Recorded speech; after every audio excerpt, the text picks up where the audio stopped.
Welcome to the UK Run Chat podcast. Now, today's guest is filmmaker Paul Mellor. Now, Paul's a runner and he's also directing and filming a brand new documentary about one of the most influential figures in endurance sport, Lazarus Lake.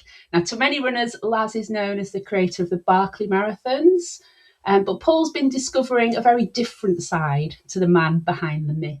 So, in this first of two conversations, we're going beyond the Yellow Gate at Frozen Head to explore who Laz really is and why he finally agreed to an authorised documentary about him. Paul, welcome to the podcast. Thanks for joining us today. Cheers. Thanks for having me.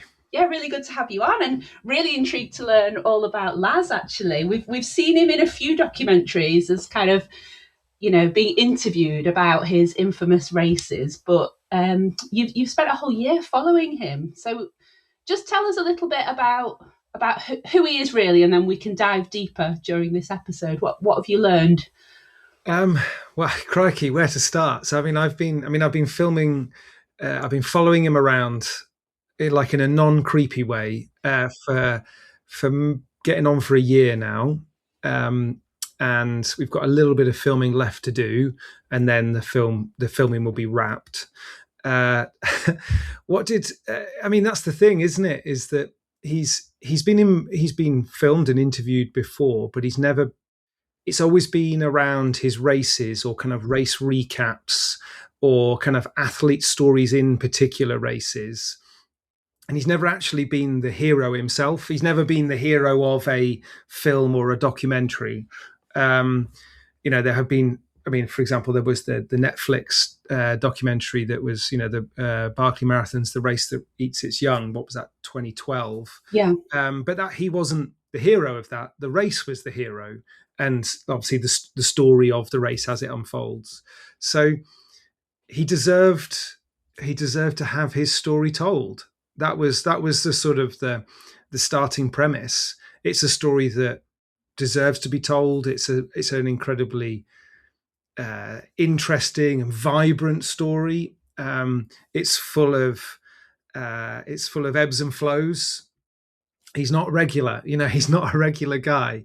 So he's got so many stories and anecdotes and thoughts as well, and sort of opinions on certain things. And he's not afraid to share them.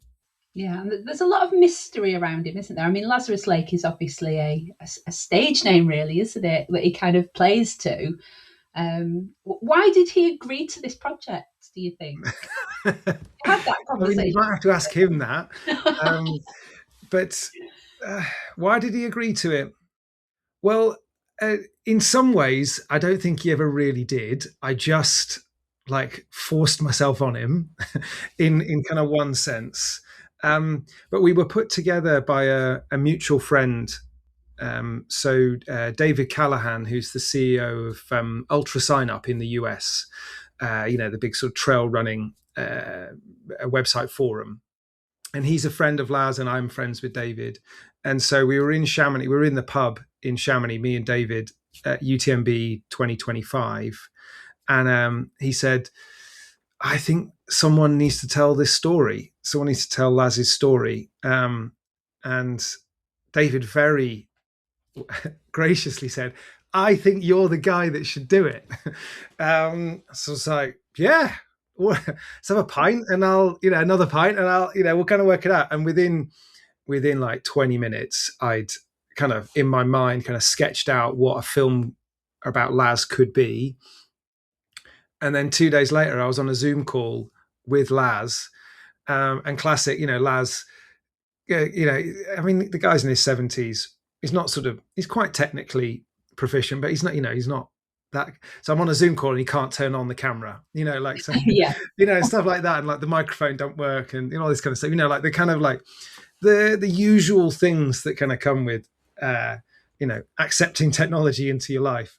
And so that's how it started, really. Why he said yes.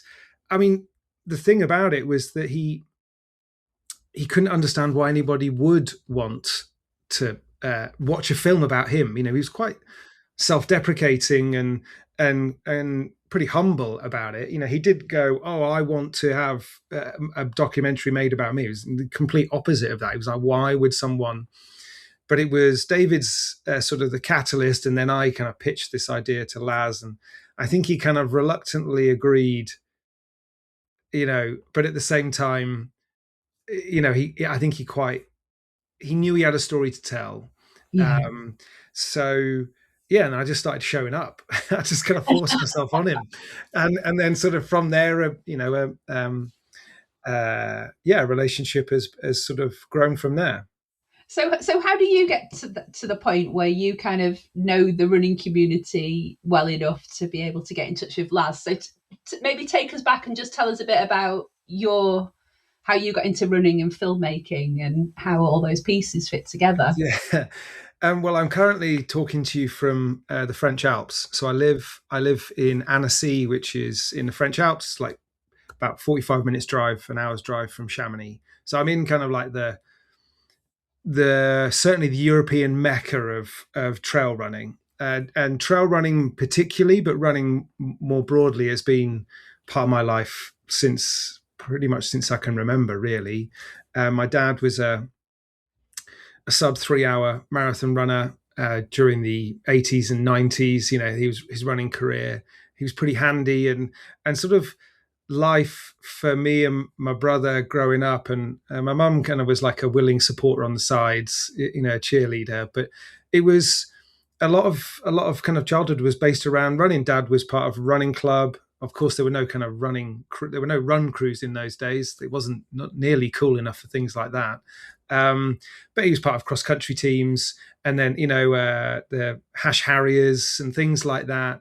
And so I just kind of got involved in it sort of by osmosis. I was basically just dragged along, and then running a few kids races, running the school cross country. This is all in the UK, and we travelled around a bit because my dad was in the military, and so it kind of started from there, and then it grew a bit further. I ran at school, I ran for the school and the county and things like that, and then went to university and found booze basically, and quickly got rid of running. Like went second best. Very like I was like, freedom and like the pub, it's brilliant, go do that. But after I finished university, or kind of towards the end of university, I kind of got involved in mountain marathons, and so I ran in like what was the KIM, so the Carrymore International Mountain Marathon. It's now become the OM, and other ones as well. And then I had kids, and I was living it. So I'd started my agency by that point. I run an advertising agency that's focused on sport brands. Running has been a big part of that, and kind of like running kind of went by the wayside as we had kids during my sort of late 20s, and then I had to get out of London. I mean, I was, life was kind of grabbing me. I needed to kind of change, and I'd met my wife in the French Alps.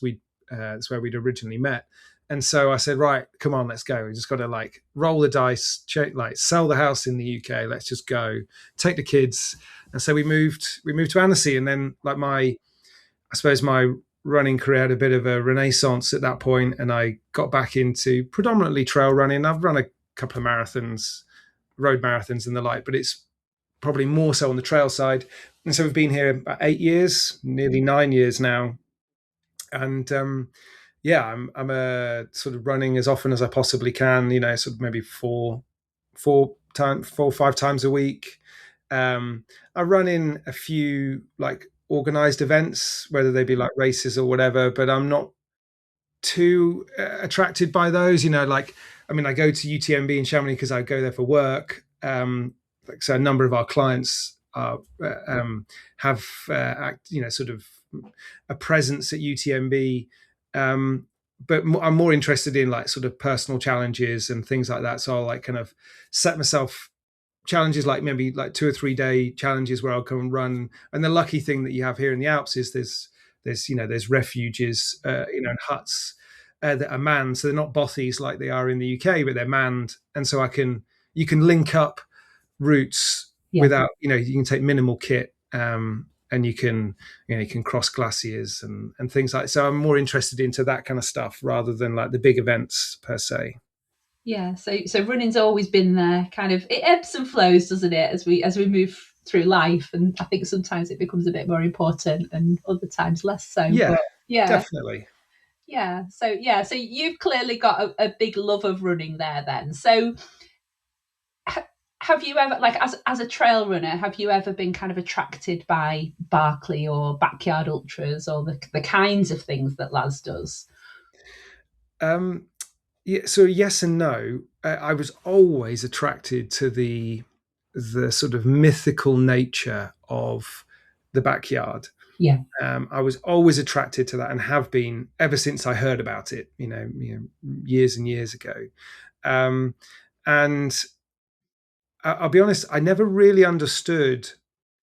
I always had in my mind it's a bigger event than it is. Maybe it's just some sort of bias in me or misunderstanding. But when I was there this year in February, watching it live and filming Laz and filming some of the athletes and things for the documentary, it's really small. It yeah, is totally my kind of race. I'm not really into, a race where there's like a couple of thousand people on the start line. I'm not interested in that. And there's 40 people at Barkley. That's way more my kind of thing. It feels you feel so much more connected. It feels so much more balanced. It feels real. It doesn't feel manufactured at all, and that really appealed to me when I was there. And I have to say that's probably something similar to what Laz's original thoughts were around the backyard as well. When he invented the backyard format, again, there's a simplicity to it. There's a connection to it that you just don't get with these larger events. The fact that with a backyard, people after a couple of loops, a couple of yards, like everyone kind of knows everyone, yeah. and it sort of goes from being a race to people kind of egging each other on and actually wanting to get the best out of each other. So yeah, those are the types of things that really attract me in the types of races that he's done. And I mean, he's a race director of 40 years, maybe 30 years, no, 40 years I should think. His first race that he put on was a complete disaster. Oh, okay. It was I think there were 7 of them. The 7 of them in the race. Laz raced in his own race, classic. Of course, you want the race director to not be like organizing the race, but actually be in the race. There was no way marking. There was no signage. I think it was a 35, 40 mile race in Tennessee, and everyone got lost. Of course they did, because there was no way marking. And so no one actually knew who'd won, because no one had run the same route. Eventually, like a few days later, everyone kind of realized, oh well, we all got lost. So he's had an alternative view to running and to racing, from the start. So it's no coincidence that his races that he has put on over the years are alternative ways to look at running. Like from the very start, he had a different view to the norm, as it were. Yeah, because what one reason people are fascinated by Barkley and the backyard ultras is that most people fail, don't they? So, Yeah. like, what's Laz's view of failure? I'm assuming you've talked quite a lot about that in the documentary. Yeah, we have. It's something that we've dug into quite a lot. He has a number of sort of different views when it comes to failure.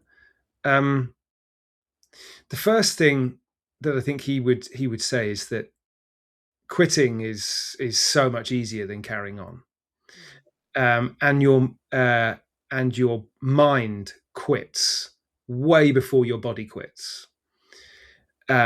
And you can be in the most pain you possibly think you could possibly be in. You're in the most pain that you could possibly imagine, and then the minute you quit, like all that pain disappears.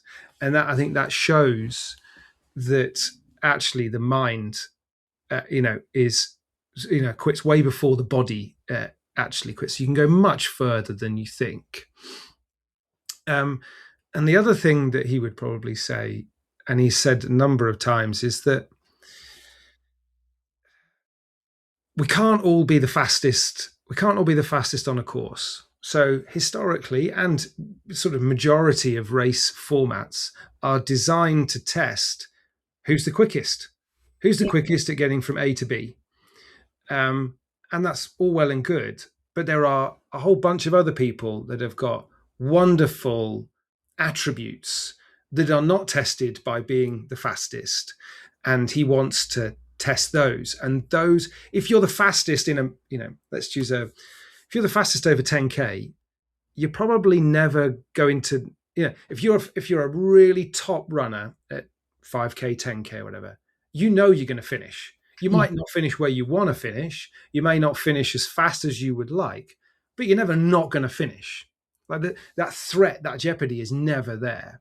And so having a layer of threat or jeopardy to a race where you just don't know whether you're going to finish or not adds a whole nother sort of side to the test. And I think that's what he's trying to get at, is trying to get people to discover new or sort of unearth things about themselves. That's ultimately what I think he's trying to do. He's trying to get you to discover something new about yourself that you didn't know before that. That could be a hidden resilience. It could be some, sort of hidden depths. It could be a fortitude. It could be a strength that you didn't know you had. It could be, the backyard tests whether you can get out of a chair or not. That's essentially what it tests. Like everyone who's enters a backyard can run 4.1667 miles. Like they can all do that. Like what it tests is, I'm sat down in a chair. Can I get out of the chair again? Not physically, but mentally, to like go again. That's not that isn't tested in any other way. It's not tested in any other kind of race format. But that's a wonderful skill to have. That's a wonderful skill to discover that you have, or it's a wonderful resilience to discover that you have that you would never otherwise have discovered.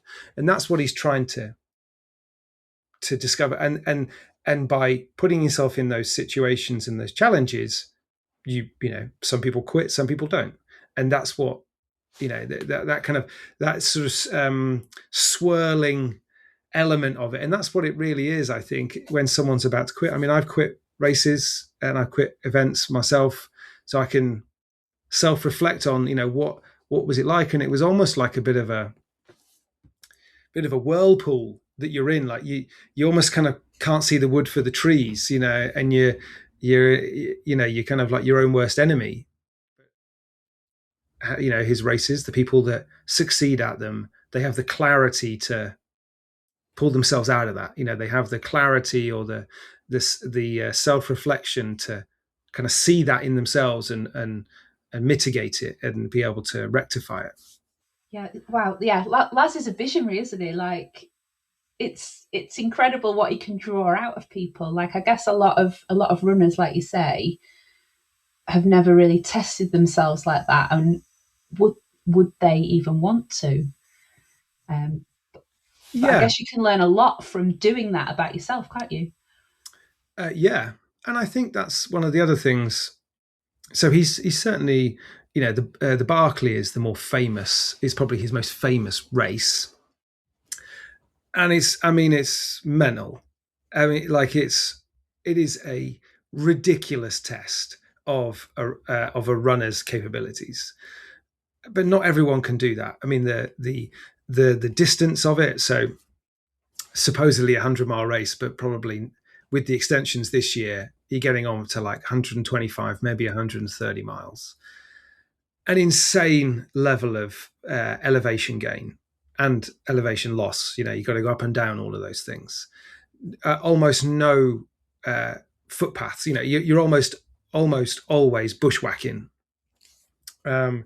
and the weather that comes with it, the fact that you haven't slept the night before because you don't know when it's going to start, the fact that you have to mark out your own map. There's loads of tests, and that is not for everybody. I mean, it's like Disneyland to some people, and like I probably put myself in that category now, having been now. Like, yes, mate, fancy a bit of that, but that's not for everybody. Whereas the backyard is far more accessible, and that's one of the things that he wanted to sort of create with the backyard, was a far more inclusive or accessible format that tests, that anyone can kind of get to and can be attracted by it.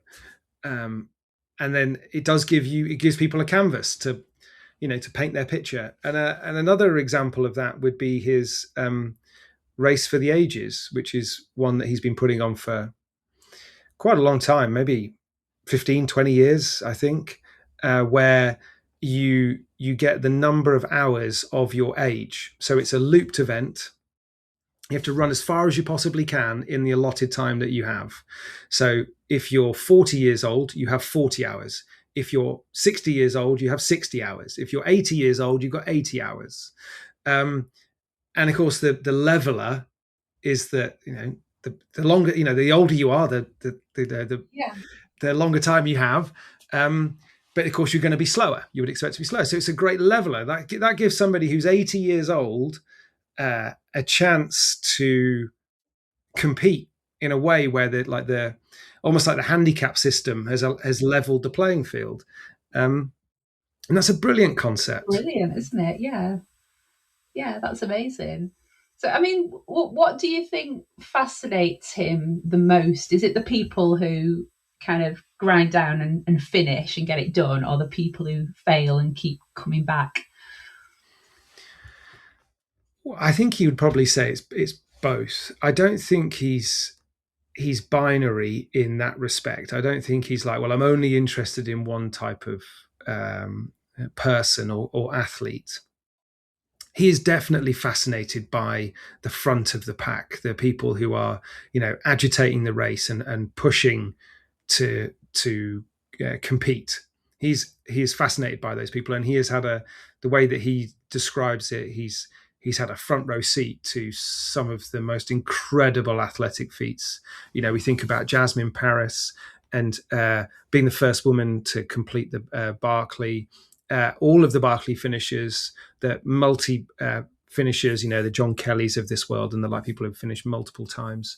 And then he would talk about the backyard and sort of Harvey Lewis, and how Harvey and now Phil Gore from Australia have pushed the boundaries. When he started the backyard, the idea that somebody would go over 60 hours was just like crazy. 60 hours, there's no way someone can go beyond 60 hours.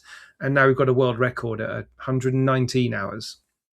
That's Phil Gore's. And you look at Harvey Lewis. I think he was the first person to go over 100 hours. He's just a high school teacher from the US. Like, he's not a pro athlete. I mean, he's a handy runner, but he's a high school teacher, so he's very interested in that front of pack and like the people that are pushing the boundaries and really trying to compete. But he's, I think, as equally interested in the person that their goal at the Barkley is to complete one loop, or the person at the backyard whose goal is to run 24 hours. So run a loop, 1 hour for 24 hours, therefore 100 miles. He's as interested in those, and he will give people opportunities to kind of to find the best in themselves, whether they be a front of pack or a mid pack runner. I don't think he's binary and only interested in kind of one type. I think he sees himself as somebody that gives people a chance. Yeah. He's very inclusive in that way, and I have to say, it's almost, he has this sort of myth that he's been described as like the Leonardo da Vinci of pain and all of these things, which is a complete mischaracterization. He is not this kind of callous, unforgiving guy. that only wants to hurt you. He's actually the most warm and generous and kind and charming guy that you could meet. The connection he has with the runners that are competing, the connection he has with the crews that are crewing those athletes, it's wonderful to see, and that's something that we've captured in the film. I hope we certainly have tried to. He's He has this wonderful connection, and they also have a connection with him, and there's this bond, and you probably see it more. You probably see it more so when someone fails, where someone doesn't achieve the goal that they set out to achieve, where they're disappointed, that they're kind of chewing themselves up a little bit. He's so warm and engaging at that point, and there's a genuine bond that is formed between him and that athlete. Yeah, it's how much of the you said he's not kind of a callous person and he's really warm and genuine. He still keeps that Barkley mythology though, doesn't he? Like, is that deliberate, or is that just us watching via X posts and projecting that onto him? Because it's very secretive, isn't it? Like, and he does cherry pick the people who are going to run it as well, doesn't he, from applications? Yes. So Is that intentional? yes, very much so. It's an intentional process. The one thing I would say about Laz is he does nothing by accident, or nothing by sort of a lucky moment. Everything is considered. I mean, the guy sleeps 4 hours a night, and when you talk to him about that, he'll say, well, that gives me another 4 hours more than anybody else to think. He thinks about everything. Everything is deliberate. Everything has a reason and a rationale, and there's a strategy to everything he does. He's very. I think he's someone that believes in, like, the loudest way to shout is to whisper, and in that, what I think he wants, or what he's trying to do, is if he has a compelling proposition to an athlete, such as the Barkley, then they will find out about it and they will want to be part of it. He doesn't need to be banging the drum, getting out in front of people and like really trying to hype it up. It's the complete opposite of that. And everything about the Barkley in that instance is from that mindset. Everything is, well, it's possibly the most frugal way that you could put on a race. I think the entire race probably cost less than $1,000 to put on, and it's one of the most famous trail races in the world. You compare that to, I don't know, UTMB. It costs a lot more than $1,000 to put UTMB on. Yeah. It's so low key, and it comes from that mindset of all I'm interested in his mindset is creating the best possible experiment, or the best possible canvas for people to put themselves into, people to test themselves in. And therefore he doesn't need all the bells and whistles. He doesn't need all the hype. He just, there's an honesty to it. There's a deliberate nature to everything that he's trying to do. And he does that in all of his races, but I think the Barkley's probably the sort of the purest form of that, I would say, certainly from what I've seen. Yeah, it's so pure, isn't it? Did Laz ever imagine the impact that he'd have on the sport? No, I don't think he ever did. No. And when you talk to him about the impact that he's had, he's like, no, shut up. Like, you're talking crazy. Like, he doesn't believe he's had that much of an impact. Like, how can one person? And I have to disagree that I think he has had a huge impact. I think there are people. Well, there's 1,000 backyards, authorised backyards, all over the world now, whereas 10 years ago there was one. And there's a lot of kind of copycat backyards as well that aren't in the sort of Laz's within his framework. There's 1,000 that are authorized within his network. And that's a wonderful look at that. I mean, who has created something that's spread to 1,000 different events a year? Like, there's very few people that have done that. So that immediately elevates him to a very sort of pretty unique position. And then with sort of if you look at his impact as a whole, I think he's had a profound impact. And I actually think that his impact is only going to become greater as more people come into running, and as more people turn away from the daily grind and the technology in their lives, and they want a closer connection to nature, a closer connection to themselves.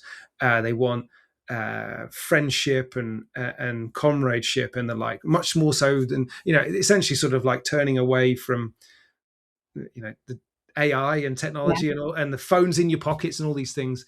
Running is going to be one of the things that people turn. It's not going to be the only thing, but a connection to nature and all of these things. I think his impact will be ever greater still at that point. I think his impact will only increase as more people kind of see that and become attracted to it and understand what he's been trying to say for the last 40 years. And what he's been trying to do with his races for the last 40 years.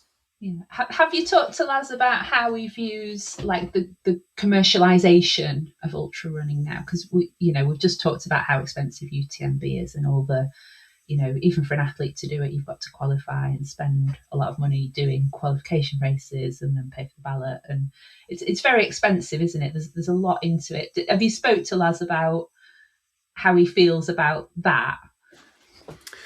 This is a very different sort of running, isn't it? Yeah, I would say that so first of all, he doesn't divide between trail running, ultra running, road running. It's just like, you're running. Like, you just happen to be on a different surface. Like that's there's no difference between a runner and a trail runner in his mind. You are just a runner. He certainly hasn't explained to me or demonstrated to me that he has any kind of problem with people charging lots of money, or races being put on that are expensive, or these types of things. I think everything has a place, right? And it's easy to bang sort of UTMB over the head. I mean, I sat down with the marketing team at UTMB because their office is in Annecy, where I live. Sat down with them, and they're wonderful people. They are wonderful. They're committed to trying to make the best possible event they can. Now, people may disagree about the some of the finer details, but they have been a wonderful impact on. It has had a wonderful impact on trail running. But we can all disagree on certain aspects of it, and I do. I disagree on some of the things that they've done, but I think broadly speaking, it's very much been part of the growth of trail running. And so Laz doesn't kind of see this as kind of like, David and Goliath, or good and bad, or anything like that. Everything has its place. He's always, I think he's always going to be someone that's true to himself. He's always going to be somebody that sets courses and events or formats that are true to him and his beliefs. So it's, he's never going to create a big expensive race that's full of hype. He's far more interested in the athlete first. Like, what is it I can do that gives somebody a chance to find something out about themselves, that they can test themselves, that they can look back on with pride, and something that they may fail at. I mean, one of the things that he has a particularly strong opinion on is mid-race drops. So if you enter the 100K, but there's a 50K going on at the same time, the fact that you get to the aid station where you can turn left or right and you can drop from the 100K to the 50K, he's a very hard opinion on that. He's like, that should not be allowed. If you set out to do 100K, run the bloody 100K. And if you fail, you fail. don't drop to the 50K because you're having a bad day or it's harder than you thought or whatever. Like, no, that's, if you set out to do something, bloody well go and do it, and try your best to go and do that thing. Don't find the easier option and try to sort of sugarcoat it somehow. And I think there's an honest difficulty to every race that he puts on. There's a yeah. If you look at in a world that is like curated, you look at people's Instagrams and the like, everyone's lives, or not everyone's, the vast majority of people's lives, they're curated. They're like the veneer version of their lives, and it's everything is got a sheen and a polish. And I think he's the antidote to that. He's like, no, let's have some honest difficulty. Let's have some grit. Let's have some resilience. Let's have something that just looks ugly and dirty and it's difficult, but the other side of that is wonderful. You have to get through that. You have to get through that challenge in order to discover that thing about you, to get that, to taste that wonderful feeling. And that's, I think, ultimately what differentiates him from the vast majority of the running world. So you've spent a lot of time with Laz over the last year. So we were just chatting before we started recording that you've got hundreds of hours filmed. Yeah. How do you decide what's going to make it into the documentary? Like, it's going to be a feature-length film?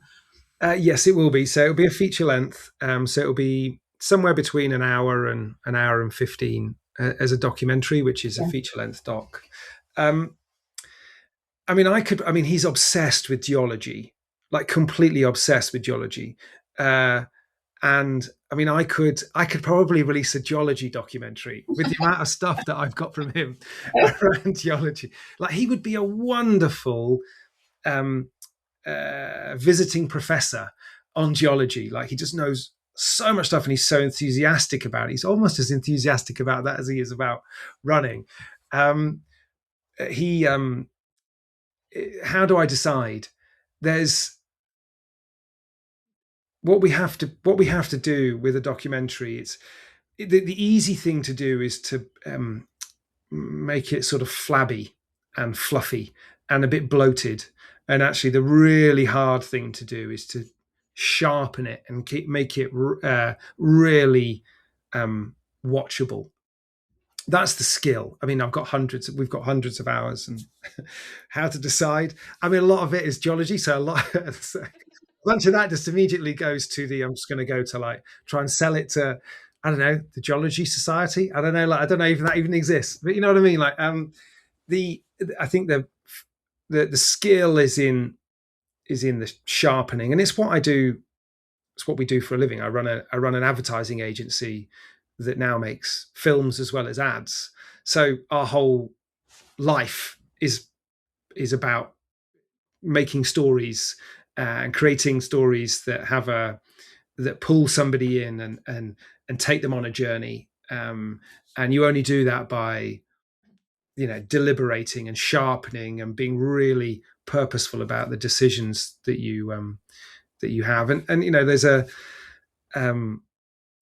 wonderful lady, advertising lady called Cindy Gallop, and I know her kind of arm's length. We know each other, and she has a saying: "You got to save your darlings, and you got to kill your darlings." And you might have the absolute zinger of a sentence or a paragraph from Laz, but if it doesn't fit with everything else, then you've got to kill it. Yeah. It may be your darling, it might be the best thing he said, but if it doesn't fit into everything else, then you've got to kill it. You've got to save your darlings, you've got to save them and kill your darlings. Yeah, it's a tough call, that, for a filmmaker, isn't it, and a storyteller. So what story are you trying to get across about Laz then in this film, without giving too much away? So he's never been the hero before. And the thing that people have seen of him and know of him is either in his writing, so when he's written for Ultra Running magazine and the like, or when he's had articles written about him. So the New York Times and the Guardian and the Times and various newspapers have written about him. But from a visual point of view, he's never been the hero. He's always been in race recaps or athlete stories and these types of things. And so we wanted to discover what it is that makes Laz Laz, and how that impacts the things that he's brought out to the world. You know, if we're able to understand what makes Laz Laz, then you can understand why he created the Barkley, and why he created the backyard, and why he created the Vol State and the strolling gym and the race for the ages and all of these things that he's created over the years. And then you'll understand why he walks across America, or used to run across America and now walks across America. I mean, I was with him earlier on, about start of May, it's about 4 weeks ago, in the middle of the Nevada desert, as he was finishing his latest Transcon, where he'd walked from Washington, D.C. to San Francisco. And so I was with him for about a week in the middle of the Nevada desert as he crossed the state of Nevada, which was, it's insane.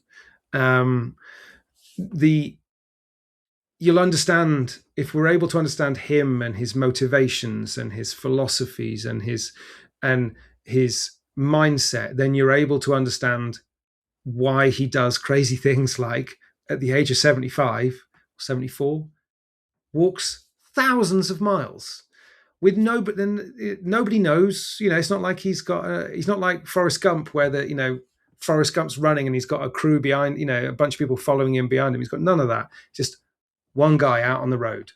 And the section I was with him on for a week or so was Highway 50, which is, the nickname is America's loneliest highway. There are no cars. There is nothing. I mean, I think countless number of days that we were walking together and I walked with him, we get passed by one car and we're on a highway. Like, nobody knows he's out there. Nobody, if he fails or succeeds, it has no bearing on the rest of the world, but it matters to him. And he sets himself these challenges, and you get to understand that mindset. And I hope that people can take something from that and they can bring it into their own lives. They can take some of that, some of those things that he instinctively has understood and has honed and developed, and then maybe they can bring them into their own lives, and maybe they can make some changes in their own lives, or maybe it can influence them in a whole bunch of different ways, whether that be running or sort of anything else. Yeah. Has making this film changed your own approach to running or life, or the challenges that you set for yourself? Yeah, I mean, I want to run across the US now. Maybe I'll get Laz to crew me. Eh? I mean, I've crewed him. So yeah, it has. I mean, I've always been somebody that, as I said, I've kind of, certainly over the last 15 to 20 years, I've shied away from larger races and the kind of the hype. And I've been somebody that's far more interested in the local aspect and keeping something either localized, so running in really small local races, like the kind of thing that you would see in the Lake District in the a fell race where there's like 50 people turn up in like a farmer's gate, and then they run up a hill and back down again. I've always been more drawn to, or certainly been more drawn to that over the last 15, 20 years. And I think and that's the reason why I moved to the Alps. And I think that's, he's kind of maybe honed that a little bit, or like maybe shaped that a little bit in my mind over the last year or so. That it can be personal challenges, it can be local events, it can be essentially a connection to either yourself or your local community, your local running community, or whatever it is. And I think he's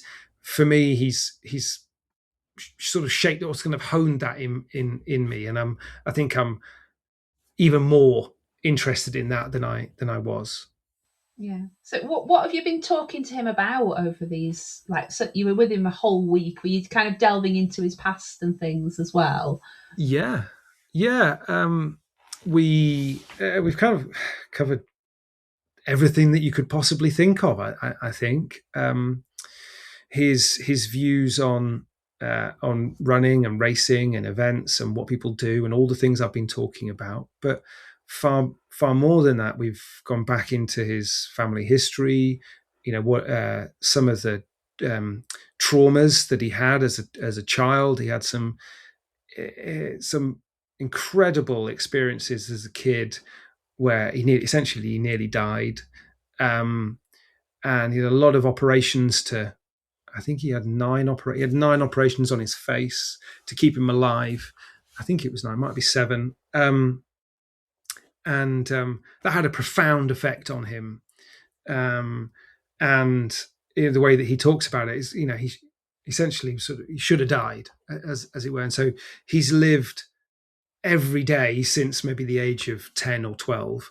He's lived every day what he calls as a bonus day. It's like every day is a gift, and so what are you going to do with that day? That's essentially the mindset that he's had, over the last 60 years, since then. And he's now in his 70s. Um he we've dug into what he was like as a teenager, and he was rebellious. He was a pain in he was a pain to parent. He was not an easy teenager. He left home. He had a disagreement with his dad, and I would probably put it as like he ran away from home, but he kind of frames it as it's maybe just better if he left home. And how he essentially was sort of living almost not quite as a homeless person, but pretty close to being, living in housing that just wasn't not even close to being suitable. He got himself into college. He was studying nursing. He was and he was a kitchen porter, not kitchen, a hospital porter, not kitchen porter. Taking people around on wheelchairs and trolleys and things. And then he discovered accountancy by accident, because he was allowed extra credit while he was studying for nursing, and because he's so frugal, he was given he was maybe had 20 hours of worth of teaching a week, and nursing was only 15, so there was 5 that could be used for something. And so he was like, right, well, accountancy, I'll learn about that. And and eventually then became an accountant. He sort of stopped the nursing. We dug into he tells some wonderful stories about his dad and his granddad. So his granddad was, they were incredibly poor. And his granddad taught himself maths and sort of advanced maths on the back of a shovel with a charcoal. That was how he taught himself. And then his dad was an engineer, like a airplane engineer. Was actually eventually was part of the space program. Was part of the space landing. He was an engineer within the space program. And then Laz, they had a wonderful checkered career. Obviously, he's met Sandra and his wife, and they have 3 children. They've lived, this kind of like a life full of stories, which we cover. He, in the first years of Barkley, he actually competed. He started Barkley and then was actually one of the competitors. The adventures he would go on with Raw Dog, one of his mates. Actually, Raw Dog and him were it was the original idea of Barkley was between the two of them. The transcons that he's done, so he's gone across the US a bunch of times, and he's actually gone north to south as well, so from Canada to the Gulf of Mexico. And then the things that he's learned along the way, like we've covered a lot of things, and a number of things that he's learned. I mean, one of the things that he did throughout his sort of while his kids were growing up, he was a basketball coach for a number of different basketball teams. And one of the things that he touches on is, and I think this maybe kind of leans into how the backyard, or certainly some of the thinking around the backyard, every team needs a Danny. He calls it, his name for it is a Danny. Every team within basketball has the superstar, the one that you go to score the winning point, the one that takes the free throw when the pressure's on. You know, the superstar, the LeBron James, the Michael Jordan. But everyone needs a Danny. Every team needs a Danny. That nuggety, gritty, always turns up on time, always motivated, holds the team to account, often has an outsized impact for the skill level or technical level that they have. But in order to build,